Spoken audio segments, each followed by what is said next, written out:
നമസ്കാരം. ചില വാർത്തകളൊക്കെ കേൾക്കുമ്പോൾ നമുക്ക് ആശങ്കയ്ക്കൊപ്പം ഭയം കൂടി വരുന്നു. അതായത് ചില മുന്നറിയിപ്പുകളാണ്. 16 വയസ്സുകാരനെ ഇസ്ലാമിക് സ്റ്റേറ്റ് എന്ന ഭീകര സംഘടനയിൽ ചേർക്കാൻ അമ്മയും അമ്മയുടെ സുഹൃത്തും ചേർന്ന് ശ്രമിച്ചു എന്ന വാർത്ത ഏതാനും ദിവസം മുമ്പ്, 1-2 ദിവസം മുമ്പാണ് പുറത്തു വന്നത്. മാധ്യമങ്ങൾ അത്ര കാര്യമായി വാർത്ത ടേക്കപ്പ് ചെയ്യുന്നില്ല എന്ന ഒരു പ്രശ്നം കൂടിയുണ്ട്. ഇത് ഒരു സുരക്ഷാ മുന്നറിയിപ്പ് കൂടിയാണ്, നമ്മുടെ നാടിനുള്ള സുരക്ഷാ മുന്നറിയിപ്പ്. ഇവിടുന്ന് എത്രയോ പേർ IS ഖുറാസാനിലും അതുപോലെ ISലെ സിറിയയിലും ഒക്കെ തന്നെ കാസർഗോഡ് നിന്നും നമ്മുടെ തിരുവനന്തപുരത്തു നിന്നും ഒക്കെ ഈ നിമിഷ ഫാത്തിമ അടക്കമുള്ള ആളുകൾ പോയ കഥയൊക്കെ നമുക്കറിയാം.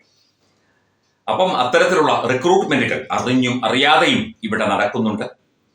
കേരളം ഒരു ഭീകരവാദ റിക്രൂട്ട്മെന്റ് ഹബ്ബായി എന്നേ മാറിക്കഴിഞ്ഞു എന്നുള്ള ഒരു മുന്നറിയിപ്പ് കൂടി നമുക്കിതുമായി ബന്ധപ്പെട്ട് മനസ്സിലാവുകയാണ്. തിരുവനന്തപുരത്ത് ആറ്റിങ്ങലിലാണ് 16 വയസ്സുകാരനെ ISലേക്ക് റിക്രൂട്ട് ചെയ്യാൻ നടത്തിയ ശ്രമം കേരളത്തിലെ മത തീവ്രവാദത്തിന്റെ പുതിയ ഘട്ടത്തെ വെളിച്ചത്ത് കൊണ്ടുവന്നിരിക്കുകയാണ് എന്നാണ് ഇപ്പോൾ നമുക്ക് പറയാനുള്ളത്. ഇതൊരു മുന്നറിയിപ്പാണ്. കണ്ണൂർ കനകമല IS മോഡ്യൂളുമായി നേരിട്ട് ബന്ധമുള്ള വ്യക്തി ആറ്റിങ്ങലിൽ താവളം ഉറപ്പിച്ച് പ്രവർത്തിച്ചു എന്നതാണ് ഈ സംഭവത്തിന്റെ ഏറ്റവും ഭയാനകമായ കാര്യം. അതായത് കണ്ണൂരിലെ കനകമല IS റിക്രൂട്ട്മെന്റ് ക്യാമ്പ് വലിയ വാർത്തയായിരുന്നു, വിവാദമായിരുന്നു. അപ്പം അതിലൊക്കെ പ്രവർത്തിച്ച വ്യക്തി ഇവിടെ തിരുവനന്തപുരത്ത് എത്തി ക്യാമ്പ് ചെയ്ത് ഒക്കെ പ്രവർത്തിച്ചു എന്നുള്ളതാണ് അറിയാൻ സാധിക്കുന്നത്. കേരളത്തിലെ ഇസ്ലാമിസ്റ്റ് തീവ്രവാദത്തിന്റെ അടിത്തറ ഇപ്പോഴും ശക്തമായി നിലകൊള്ളുന്നു. ഇവിടെ അന്വേഷണ സംവിധാനങ്ങളുണ്ട്, പരിശോധന സംവിധാനങ്ങളുണ്ട്. പക്ഷെ അവയൊന്നും കാര്യക്ഷമമായി പ്രവർത്തിക്കുന്നില്ല എന്ന് വ്യക്തമാക്കുന്നതാണ് ഇത്തരം സംഭവങ്ങൾ.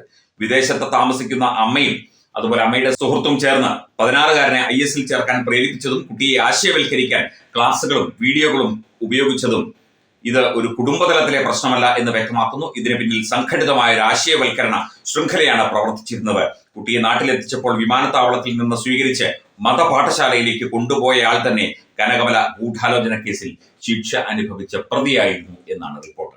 അപ്പം എത്രമാത്രം എത്തിയിരിക്കുന്നു. ഇതിപ്പോൾ ഒരു കുട്ടിയുടെ വിവരമാണ് പുറത്തു വന്നത്. ഇതുപോലെ എത്രയേറെ കുട്ടികളെ, ആൺകുട്ടികളെയും പെൺകുട്ടികളെയും ഒക്കെ തന്നെ ഈ റിക്രൂട്ട്മെന്റ് ക്യാമ്പുകളിലേക്ക്, ഭീകരവാദ റിക്രൂട്ട്മെന്റ് ക്യാമ്പുകളിലേക്ക് കൊണ്ടുവന്നിട്ടുണ്ട്. അവരുടെ തല ബ്രെയിൻ വാഷ് ചെയ്ത് അവരെ മനം മാറ്റിയെടുത്ത് ഇത്തരത്തിൽ പ്രവർത്തിപ്പിച്ചിട്ടുണ്ടാകണം. അല്ലെങ്കിൽ അവരെ കൊണ്ടുപോയിട്ടുണ്ടോ, അവരെ റിക്രൂട്ട് ചെയ്ത് കൊണ്ടുപോയിട്ടുണ്ടോ? ഇതൊക്കെ അന്വേഷിക്കണ്ടേ, ഇതൊക്കെ കണ്ടുപിടിക്കണ്ടേ.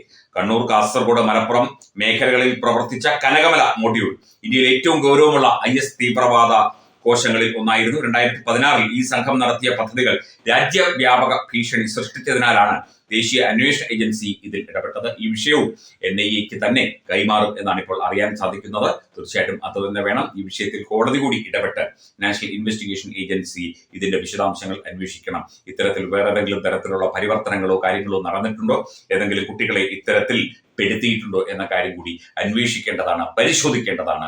ഇതൊരു വലിയ സുരക്ഷാ മുന്നറിയിപ്പ് കൂടിയാണ് ഇത്തരത്തിൽ ഒരു സംഭവം പുറത്തായത് എന്നുള്ളത്. അതുപോലെ വൈറ്റ് കോളർ മത ഭീകരവാദവുമായി ബന്ധപ്പെട്ട ചില കാര്യങ്ങളും വരുന്നു. വൈറ്റ് കോളർ ജോബ് ഉള്ളവരെയൊക്കെ തന്നെ ഇതിലേക്ക് ആകർഷിക്കുന്ന നിരവധി പ്രവർത്തന രീതികളെ കുറിച്ചുള്ള വിശദാംശങ്ങളും പുറത്തു വരുന്നുണ്ട്.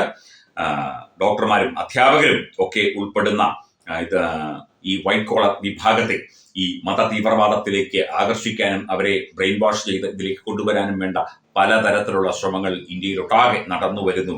ജെയ്ഷെ-ഇ-മുഹമ്മദ് ബന്ധമുള്ള ഒരു സംഘമാണ് ഇതിന് പിന്നിൽ പ്രവർത്തിക്കുന്നത് എന്ന റിപ്പോർട്ടും ചില ദേശീയ മാധ്യമങ്ങൾ നൽകുന്നുണ്ട്. ഹരിയാനയിലെ ഫരീദാബാദിൽ പ്രവർത്തിച്ചിരുന്ന ഡോക്ടർമാരും അധ്യാപകരും ഉൾപ്പെടുന്ന പുറത്തുനിന്ന് വിദ്യാഭ്യാസ പ്രവർത്തകർ എന്നിങ്ങനെ തോന്നിപ്പിക്കുന്ന ഉന്നത വിദ്യാഭ്യാസ പ്രവർത്തകർ, അതുപോലെ അൽ ഫല യൂണിവേഴ്സിറ്റിയുമായി ബന്ധപ്പെട്ട പ്രവർത്തകർ, സംഘത്തിലെ എല്ലാ പ്രധാന പ്രതികൾക്കും കൃത്യമായി ചുമതലകൾ നൽകിക്കൊണ്ട് അവരെ ബ്രെയിൻ വാഷ് ചെയ്ത് ഇതിലേക്ക് പെട്ടെത്തുന്ന ഒരു രീതിയാണ് ഈ വൈറ്റ് കോളർ സംഘം അല്ലെങ്കിൽ വൈറ്റ് കോളർ തീവ്രവാദ സൃഷ്ടിക്കുന്ന സംഘം പലപ്പോഴും ചെയ്തുകൊണ്ടിരുന്നത്. നമ്മുടെ രാജ്യത്തിന്റെ സുരക്ഷ എത്രത്തോളം ഗുരുതരാവസ്ഥയിലാണ് എന്ന് കൂടി ഒന്ന് മനസ്സിലാക്കണം. കേരളത്തിൻ്റെത് മാത്രമല്ല, ഇത്തരത്തിൽ വൈറ്റ് കോളർ സംഘങ്ങൾ ഇന്ത്യയിലൊട്ടാകെ, കേരളത്തിലടക്കം പ്രവർത്തിക്കുന്നു എന്നുള്ള റിപ്പോർട്ടുകൾ ഉണ്ടായിരുന്നു. അതിനിടയിലൂടെയാണ് ഈ ആറ്റിങ്ങൽ ഈ 16 വയസ്സുള്ള കുട്ടിയെ ഇത്തരത്തിൽ മതം മാറ്റി ISൽ റിക്രൂട്ട് ചെയ്യാൻ സ്വന്തം അമ്മയും അമ്മയുടെ ആൺസുഹൃത്തും ചേർന്ന് നടത്തി എന്നുള്ള ഞെട്ടിക്കുന്ന വിവരങ്ങൾ പുറത്തു വരുന്നത്. തീർച്ചയായിട്ടും ഈ വിഷയം NIA തന്നെ അന്വേഷിക്കണം.